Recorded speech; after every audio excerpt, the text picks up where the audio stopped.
Advocate protection act వచ్చిన తర్వాత జరుగుతున్నటువంటి పరిణామాలు ప్రతి ప్రాంతంలో వివిధ పరిణామాలు జరుగుతూ ఉంటే ఎస్పెషల్గా తెలంగాణలో సుబ్బారావు అనేటువంటి వ్యక్తి తన దగ్గరికి ఒక కంప్లైంట్ అంటే పోలీస్ స్టేషన్లో వెళ్ళి చాలా మంది బాధితులు వారి గోడును వెళ్ళబుచ్చుకుంటే పోలీసులు స్పందించలేదు కాబట్టి వాళ్ళు ఏం చేశారంటే సుబ్బారావును వచ్చి కలిశారు.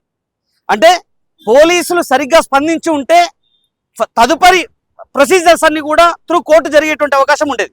కానీ వారు ఆ విధంగా స్పందించకపోవటం వల్లనే అడ్వకేట్ సుబ్బారావును కలవడం, దానిపైన పూర్తిగా అనాలిసిస్ చేయడం, దాదాపుగా జరిగినటువంటి ఫ్రాడ్ పైన పూర్తి స్థాయిలో తను ఒక అనాలిసిస్ చేసి దానిపైన ఒక సబ్జెక్టు తీసుకొని ఎవిడెన్స్లు తీసుకొని ఆ తర్వాత జరిగినటువంటి ఫోన్ కాల్స్ వీటన్నింటిని కన్వర్ట్ చేసిన తర్వాత బాధితులకు పూర్తి స్థాయిలో అన్యాయం జరిగిందని గ్రహించిన తర్వాత ఎందుకోసం పోలీసులు ఇటువంటి కేసులపైన చర్యలు తీసుకోవట్లేదు అని అడగడం కోసం వెళ్ళటం జరిగింది. అంటే జరిగినటువంటి తప్పును ప్రశ్నించటం వల్ల అక్కడ ఉండేటువంటి ఎస్హెచ్ఓ గారు ఎవరైతే రామకృష్ణ గారు ఉన్నారో ఆయనకు మరి పొడుచుకొచ్చింది. నేనేమంటున్నా, ఆర్టీసీలో ఒక డ్రైవర్ ఆర్ ఒక మెకానిక్ ఆర్ సూపర్వైజర్ ఎవరైనా లోపలికి ఎంటర్ అవుతున్నారు డిపోల కంటే అక్కడ బ్రీత్ అనలైజర్ పెడతారు. మరి పోలీస్ డిపార్ట్మెంట్ లో ఎందుకు పెట్టట్లేదు బ్రీత్ అనలైజర్? మీ దగ్గర నైట్ క్రాస్ అయిపోయింది అని అంటే డ్రింక్ చేయకుండా ఉండేటువంటి పోలీస్ ఆఫీసర్స్ ఎంతమంది ఉంటారు? అంటే ఒక అడ్వకేట్ మీరు చేసిన తప్పుని, మీరు చేసిన కేసు నెగ్లిజెన్సీని మిమ్మల్ని క్వశ్చన్ చేయడానికి వస్తే మీరు బ్రీత్ అనలైజర్ పెట్టారు కదా, కేసు మిస్లీడ్ చేసి అంటే ఒక మంగి వాట్ ఎవర్ ఆ పర్సన్ ఎవరైనా అయ్యి ఉండొచ్చు. దాదాపుగా 150 కోట్ల రూపాయల ఫ్రాడ్ జరిగింది అనేది ప్రస్తుతం జరుగుతున్నటువంటి చర్చ.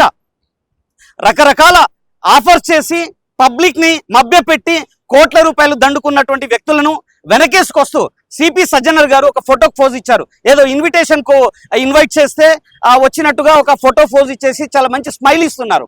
నేనేమంటున్నా అంటే స్మైల్ అనేది బాధితుల తరపున ఉండాలి. విక్టిమ్ ఎవరైతే కేసు పెట్టామో వాళ్ళ తరపున మీరు స్మైల్ ఇచ్చారు కదా, మరి అదే సుబ్బారావు వెళ్ళి బాధితుల తరపున ప్రశ్నిస్తూ ఉంటే అక్కడ ఉండేటువంటి ఎస్హెచ్ఓ ఎవరైతే ఉన్నారో రామకృష్ణ అదేదో ఒక విక్టిమ్ ని, ఒక క్రిమినల్ ని, తర్వాత ఒక స్మగ్లర్ ని తీసుకొచ్చి ఆ ప్రెస్ మీట్ కండక్ట్ చేస్తున్నట్టుగా ఒక హావభావాలని ఎక్స్ప్రెస్ చేస్తూ సుబ్బారావుని చాలా డీగ్రేడ్ చేస్తూ డిస్క్రిమినేట్ చేస్తూ అంటే మరి ఆ వ్యక్తిగా కనిపించలేదా?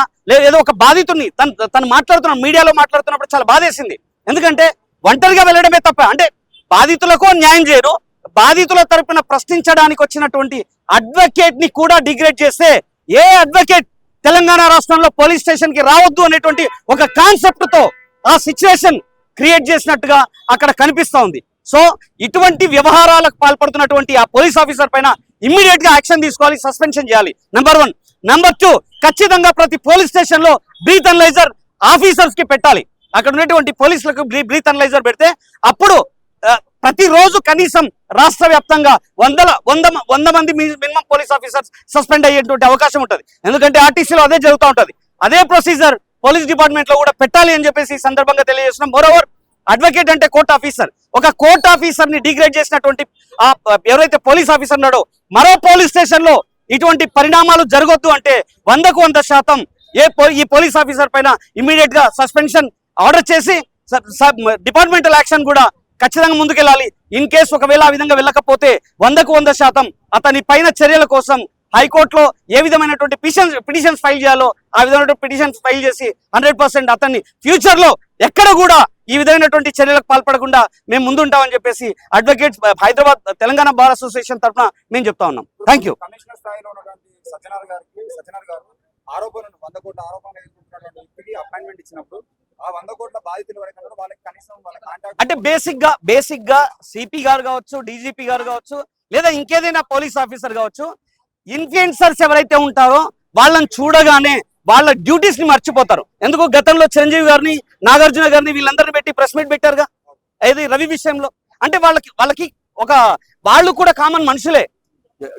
డ్యూటీ ఒంటి పైన ఆ డ్రెస్ ఉన్నప్పుడు వాళ్ళు ఏదో అంటే కామన్ పీపుల్, ఇన్నోసెంట్ పీపుల్ వెళ్ళినప్పుడు మాత్రమే వాళ్ళ వ్యవహారాన్ని ఎక్స్ప్రెస్ చేస్తారు.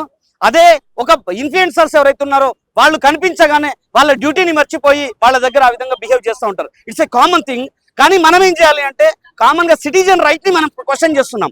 ఆ సిటిజన్స్ రైట్స్ ఏవైతే ఉన్నాయో వాటిని మీడియా తరపున మనం ఎప్పుడైతే స్ట్రాంగ్ గా ముందుకు తీసుకెళ్తామో ఆటోమేటిక్ గా ఇటువంటి పరిణామాలు అనేవి రెడ్యూస్ అయ్యేటువంటి అవకాశం ఉంటాయి. కాబట్టి ఫస్ట్ వీఆర్ ఎక్స్పెక్టింగ్ ఏంటంటే డిపార్ట్మెంట్ 100% గా బ్రీత్ అనలైజర్ వాళ్ళ డిపార్ట్మెంట్ లో ప్రతిరోజు పెట్టి డీజీపీ ఆఫీస్ కి అటాచ్మెంట్ చేస్తే వాళ్ళ ఆఫీసర్స్ బాగోతాలని బయట పడతాయి.